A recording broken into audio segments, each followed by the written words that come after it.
आज के इस छोटे से आयोजन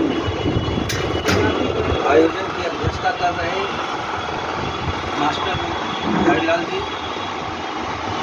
और आज उत्तर प्रदेश से चल के मुंबई के पावन धरती से पधारे पूर्व सैनिक मेजर शंकर बहादुर जी, मनोज जी, हमारे अपने अखिल भारतीय वासी विकास मंडल केंद्रीय कार्यकारिणी के पदाधिकारी माननीय प्रकाश पासी जी, राष्ट्रीय महामंत्री अशोक जी, राष्ट्रीय कोषाध्यक्ष, सभी साथियों को वंदन करके नमन करते हुए मैं आज जो एक पर्व चल रहा है दीपावली का, और इस दीपावली के पर्व आप लोगों का बहुत दिखाई देता हूँ और शुभेच्छा व्यक्त करते हुए मैं अपने बात जो है आप लोगों को समझ सकता हूँ। साथियों, आज से कुछ साल पहले हम सभी अनभिज्ञ थे कि हम क्या थे। ये कुछ चीज़ें गजेटियर के माध्यम से हम लोगों के हाथ में आ रही, जो हमारे पढ़े लिखा जो समाज है, जो हमारा अगुवाई कर रहा है, जो हमारे पूर्वज जिनको हम कह सकते हैं, ये लोग के माध्यम से जो हमें किताबों में,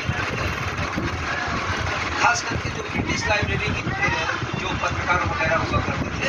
उन्होंने जो कहीं कुछ लिख के रखा है उसके माध्यम से ही मिल रहा है। और जब मिल रहा है तो उसको कहीं ना कहीं प्रमाणित भी हो रहा है, गजेटियर के माध्यम से प्रमाणित हो रहा है। लखनऊ में जो तमाम किले हैं, हरदोई हो गया, बाराबंकी हो गया, और उसी पीरियड में जो गदर हुई थी 1857 की, तो उस गदर में अहम भूमिका निभाने वाले हमारे मीरा पासी जी का भी समावेश रहा, इसमें माता उदा देवी का भी समावेश रहा उसी समय, उसी कालखंड में। अब इनके बारे में जैसे कि सभी लोगों ने बहुत कुछ किताबें जो पढ़ी हैं, वही हमने भी पढ़ा है, वही आपने भी पढ़ा है, तो ज़्यादा कुछ मैं उस पर नहीं कहूँगा। लेकिन मैं एक चीज़, मैंने निरंतर एक चीज़ देखा है कि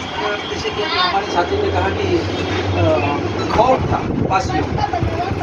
तो पासियों का खौफ की वजह से ही जो जराइम एक्ट लगा था,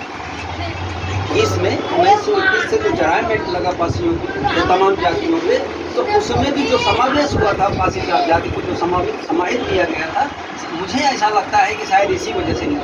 क्योंकि जो इस तरह की जो भूमिका रही, चाहे हमारे नायक जननायक मदारी पासी रहे, तमाम बहुत सारे लोग आज जो है छोटे छोटे ऐसा किनारे से कहीं ना कहीं से जो है निकल के आ रहे हैं, जिनको हम लोग नहीं जानते। लेकिन ये कि आज वो चीज़ें ऐसा प्रतीत होता है, ऐसा लगता है, महसूस हो रहा है कि ये सब चीज़ें कहीं ना कहीं इस तरह से विस्तृत उनके मन में एक खौफ भर दिया था कि जिसको कि उन्होंने जरा में लगा करके हाजिरी लगाने वाला जो काम पासी समाज करता था,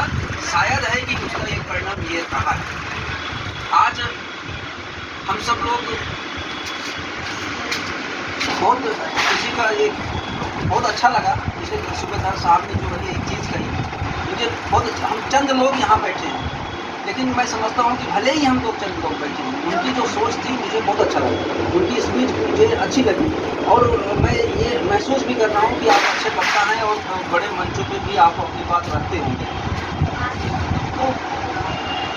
हमें निरंतर जो एक कंटिन्यूटी जो हम लोगों ने बना के रखा है कि हम चाहे चंद लोग ही मिल करके और उसको सोशल मीडिया के में डाल करके जब उसका हम एक प्लेटफॉर्म पे विस्तृत रूप जब बना देते हैं, तो वो चंद लोगों से न रह करके वो बहुसंख्या में पहुंच जाता है, और उसका कहीं ना कहीं बेनिफिट हमारा जो विचारधारा है, हमारी जो सोच, हमारे जो हम जो बताना चाहते हैं समाज को, जो दिखाना चाहते हैं, वो कहीं ना कहीं वो पहुँच जाता है, वो बड़े लेवल पर पहुँचता है। प्लेटफॉर्म आज भले छोटा लग रहा है, लेकिन जैसे ही सोशल मीडिया पे जाएगा, ये प्लेटफॉर्म अपने आप में बहुत बड़ा बन जाता है, और इसका उपयोग हमको करना ही चाहिए, और कर भी रहे हैं, बखूबी कर रहे हैं, तभी तो जो है आज उसका प्रचार प्रसार हो रहा है। आज सरकार से, सरकारी तंत्र में हमेशा जो है आपको याद किया जाता है पूर्वजों के माध्यम से, हमारे पीएम से लेकर के सीएम तक, उत्तर प्रदेश से लेकर के महाराष्ट्र तक जितने भी जो भी प्रशासनिक अधिकारी हैं, सेवा में बैठे हुए लोग हैं, जो चाहे कॉर्पोरेटर हो, नगर सेवक हो, बहुत सारे लोग जो है इस तरह से अब जान गए हैं कि नहीं कि ये कौन जो है, इसमें कुछ इस तरह की जो शूरवीर रहे हैं उनका एक अपना इतिहास रहा है, आज याद करते हैं। ये एक उपलब्धि है और ये मीडिया के माध्यम से हमको उपलब्धि मिली है और ये जो है और जोर शोर से इसको बढ़ाने की आवश्यकता है और बढ़ा भी रहे हैं, कर भी रहे हैं। आज देश के तमाम कोने कोने में, उत्तर प्रदेश में सभी जगहों पे जो है कहीं ना कहीं कुछ न कुछ लोग बैठे हुए हैं। आपके रतलाम में एक मीरा टाइम्स करके पेपर निकलता है, उसका नाम ही मीरा टाइम्स है। माननीय भंवरलाल जी उसके जो है एडिटर हैं, वो निकालते हैं, तो संपादक वगैरह हैं, तो वो उनके माध्यम से निकलता है। वो देश में सभी जगहों पे भेजते रहते हैं, लेकिन ये दुर्भाग्य है कि वो सफल नहीं हो पा रहे हैं, क्योंकि फाइनेंशियल जो पोजीशन है हमारा समाज का, एक दुर्भाग्य ये है कि सही जगह पे अगर पैसा, अगर डोनेशन अगर मांगा जाए तो जल्दी लोग देते नहीं। उसमें क्या है कि अवेयरनेस होगा, प्रचार प्रसार होगा, उसके लिए वो हमेशा आह्वान करते रहते हैं, लेकिन ये कहीं से कुछ मिलता नहीं है। जबकि वो बहुत छोटी सी राशि मांगते हैं, तो 400-500 रुपये अगर दे दें तो उसको बड़ा बना दिया जाए, लेकिन वो संभव नहीं हो पा रहा है। लेकिन ये है कि बेचारे लगे हुए हैं, मैं उनको धन्यवाद देता हूँ तहे दिल से, और मेरे साथ में अच्छा संपर्क में रहते हैं, हमेशा रहते हैं, लेकिन वो लगातार कंटिन्यू पेपर निकाल रहे हैं। ये एक जागरूकता की निशानी है कि कहीं ना कहीं उससे एक अवेयरनेस बढ़ रहा है। तो इसी तरह से छोटे छोटे जो आयोजन हो रहे हैं, छोटे छोटे कार्य हो रहे हैं, जयंती के माध्यम से जो है लोगों को इकट्ठा करके अन्य कार्यक्रमों को जो है उसमें जो समाहित किया जाता है, इससे जो है बहुत चीज़ें फैल जाती हैं। अब कुछ दिनों से मुंबई की जो थोड़ा सा समस्या रही है कि हम कोई आयोजन नहीं कर पा रहे हैं, जबकि जयंती जब जयंती होती है तो उसमें बच्चों का कार्यक्रम इन्वॉल्व करते हैं, गाइडेंस मार्गदर्शन इन्वॉल्व करते हैं, इस बच्चों के लिए कुछ ना कुछ एक प्रोत्साहन लिया, डांस वगैरह इस तरह का जो एक कार्यक्रम हम लोग हमेशा किया करते थे, लेकिन नहीं कर पा रहे हैं, थोड़ी सी समस्या आ रही है। लेकिन ये निश्चित रूप से कहीं ना कहीं ज़्यादा दिन नहीं चल पाएगा। लोग समझदार हैं और अच्छा सा एक प्लेटफॉर्म बना करके फिर से जो है इसको अच्छे रूप ये दे दिया जाएगा। तो इसी के साथ मैं ज़्यादा कुछ समय नहीं लूँगा, क्योंकि सभी समझदार हैं और सभी जो है इस क्षेत्र में काम करने वाले लोग हैं, तो बहुत ज़्यादा स्पीच देने की ज़रूरत नहीं है। जितना मैं जानता हूँ, मैं समझता हूँ, इतना ही आप लोग भी जानते हैं। और आप लोगों से ज़्यादा मैं जानता हूँ ऐसा नहीं है। हो सकता है कि मैं 2 कदम ज़्यादा चलता हो, लोगों के यहाँ आना जाना ज़्यादा हो, समय मेरे पास है, मैं ज़्यादा जा रहा हूँ, आपके पास समय कम है, आप कम जा रहे हैं, बस यही अंतर हो सकता है, बाकी कुछ अंतर नहीं है। सभी जान रहे हैं और हर आदमी विकास करना चाह रहा है अपना और अपने समाज का। तो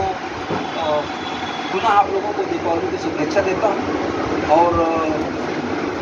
मैं अपने वासी कुल गौरव को प्रणाम करते हुए अपने वाणी को विराम दे रहा हूँ और आने वाले समय में आप लोगों को निश्चित रूप से कुछ अच्छा सा प्लेटफॉर्म पर जरूर देखने को मिलेगा। पुनः हम लोग अपनी उस गति को जो है प्राप्त करेंगे। डॉक्टर मनोज जो है आज आए हुए हैं उत्तर प्रदेश में, यहाँ से प्रेरणा लेकर के गए और एक वहाँ पे संस्था बनाई और संस्था के माध्यम से वहाँ पे इनकी अगुवाई में तमाम लेखपाल भाई हैं और 2-4 लोग वहाँ पे जो मिले, इनकी एक अच्छी टीम है, बढ़िया काम कर रही है। एक धर्मशाला का निर्माण हो रहा है। अगर वो पूर्ण रूप से अगर बढ़िया सा हो जाता है तो निश्चित रूप से इनका तो नाम होगा ही होगा, लेकिन वासियों का जो है वहाँ पे एक अपना अस्तित्व कायम होगा और इसकी भी शुभेच्छा देता हूँ कि जल्दी से काम हो जाए। सांसद जी, विधायक जी और तमाम लोग भी उसमें लगे हुए हैं, अच्छा सहयोग दे रहे हैं वो लोग। मैं उनको भी आज के इस मौके पर धन्यवाद देते हुए पुनः उनसे आह्वान करता हूँ कि, और मैं करता भी हूँ, जब भी मेरी मुलाकात होती है तो मैं बार बार उनको कहता हूँ कि साहब ये काम आपको निश्चित रूप से करवाना ही है। ये मैं खास करके पीपी साहब से मैंने कई बार इस बात का जिक्र किया है कि ये पंचवर्षीय योजना खत्म हो, उसके पहले कम से कम उसमें छत और तमाम चीज़ें जो है उसमें सुशोभीकरण वगैरह जो भी आप कर सकते हैं कर दीजिए, ताकि ये एक अस्तित्व कायम बन जाए। तो इस तरह का आह्वान और निवेदन जो है मैं हमेशा उनसे भी करता हूँ और रहते हैं, उन्होंने माना भी है और किया भी है। तो उनको भी धन्यवाद देते हुए मैं अपनी वाणी को विराम देता हूँ। ज़्यादा बहुत नहीं बोलना है। कुछ हमारे बीच में साथी नहीं रहे हैं तो उनके लिए भी थोड़ा सा समय निकाल करके हम लोग उनको जो है श्रद्धांजलि वगैरह जो अर्पण करना चाहते हैं, जैसे कि अभी मुझे जानकारी हुई, और ये हमारा सिस्टम भी रहा है, करते भी रहे हैं। तो इसी के साथ मैंने आप लोगों को बता रहा हूँ, और आने वाले समय में हम लोग जहाँ कहीं पे भी रहें, जब भी कोई सामाजिक कार्यक्रम हो रहा है तो इन्विटेशन का इंतज़ार न करें, वहाँ पे पहुँच करके कम से कम संख्या तो ज़रूर बढ़ा दें। ये है, ये काम निश्चित रूप से करें। धन्यवाद सर।